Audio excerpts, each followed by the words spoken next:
Hey guys, Not So Average Builder here. Today I'm going to go kind of outside the norm. It's not going to be a painting tutorial or weathering tutorial per se. I just kind of want to get this thing out because it is taking up my backlog right now. And I kind of want to snap it together and kind of get some painting ideas and all those things. So we'll kind of break this thing open. On the side of the box you get your normal stuff. Shows all your other IBO kits that are in high grade. Kind of tells all about it. I can't read Japanese, so I'm kind of at a standstill with that. Let's pop this thing open. So you get stickers, which isn't bad. They're all foil backed or the edge lined, so you can see. I don't know if it'll. Well, you get what I mean. And you get, for a high grade kit, it comes with a typical amount of runners that you would expect. Manual straightforward. If I can find which end opens. It's pretty small, so this thing will be kind of a quick build. But it'll kind of give an idea of what to do and what not to do and what will work best. And then you finally get into the color aspect of it where it's telling you to put together the accessories and the swords and all that. So I think what I'm going to do is I'm going to do a time lapse. Build this thing real quick, which I say real quick. It'll be real quick to you, but to me it'll be maybe an hour or so. But yes, I'm going to kind of throw this thing together real quick, and it may be a two-parter because I promised the wife that I'd be done by 9:15 and it's 8:47, so I'm kind of cutting it close. But without further ado, let's get cracking.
Alright, and that was the build of the HG IBO Gundam Astaroth. So again, I've not watched the series, so I don't really know what anything is in that. But from what I've seen on the back of this somewhere, right here, it is apparently using parts from other Gundams of that classification, maybe older Gundams, I'm not sure, it doesn't really show. But it is put together. It is flimsy. The head is staying on now. It didn't want to a minute ago. The incredibly long sword, which is really cool but really inconvenient, is, yeah, it is inconvenient.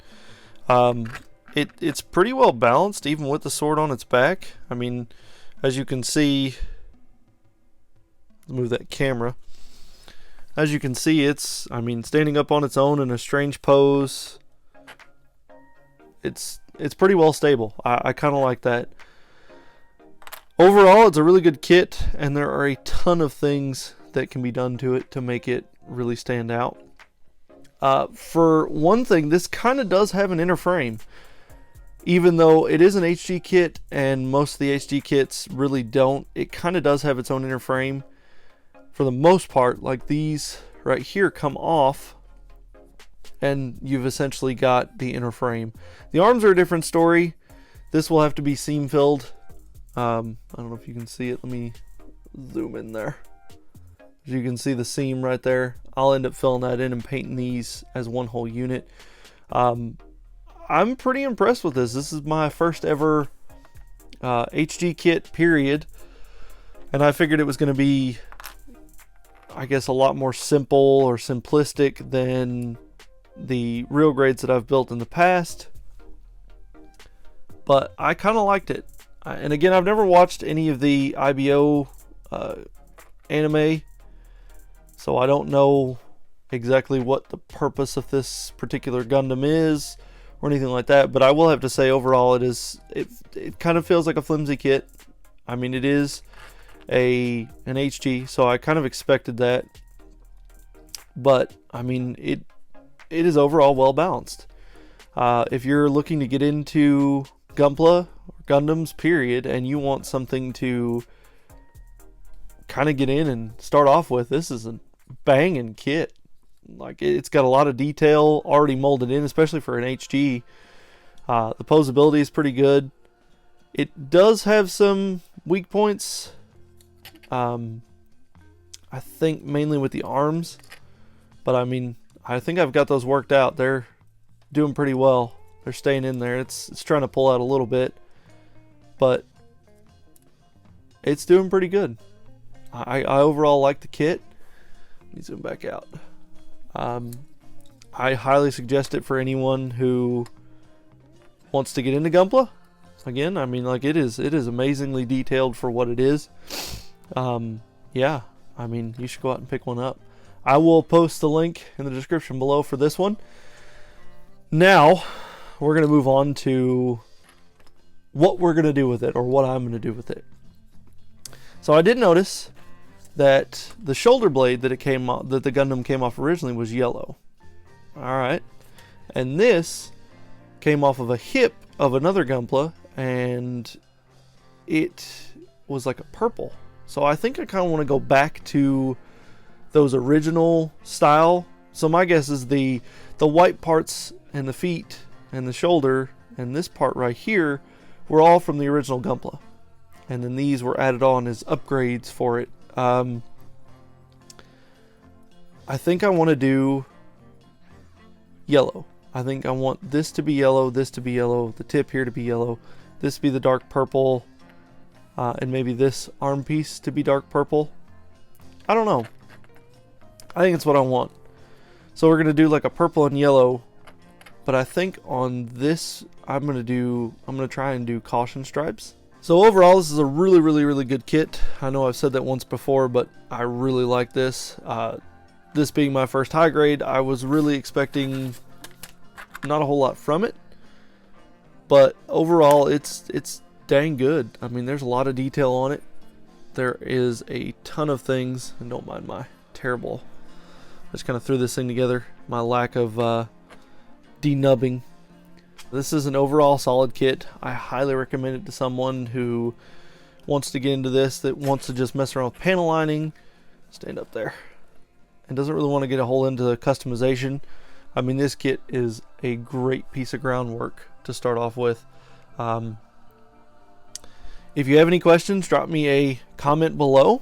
Don't forget that if you want to see more builds like this, more weathering, more customization, which will be coming next on this guy, I have a Patreon account. It is patreon.com/NotSoAverageBuilder. That is my means of being able to fund future builds, current works in progress, all of those things. Also down below there are affiliate links in the description. If you click on those and you purchase the item attached to that link at no extra cost to you, I get a kickback. And it helps me to build up more funds to do more stuff like this. I do have an Instagram and a Facebook. It is at NotSoAverageBuilder if you search on there. I'm trying to stay as active as possible on all of those. It does get hectic with daily life and all of those things. Alright guys, if you want to see more content like this, don't forget to like the video and hit the subscribe button and ring that little bell to be notified on my next video. This was kind of something out of the ordinary. Most of the time I do just kind of like painting and weathering tutorials. But I decided to kind of show what it takes to build a Gunpla. It was kind of time-lapse, so it did go pretty quickly. But it does kind of give you the idea of this. It took me, over the couple of days that I did it, it probably took me maybe 4 hours. And that was taking my time. I did rush in a few spots and whatnot. But it is very easy to do. It is something that anyone can do in their free time. They can make time for it. It's just a whole lot of fun. So that is all. Have a wonderful day, guys.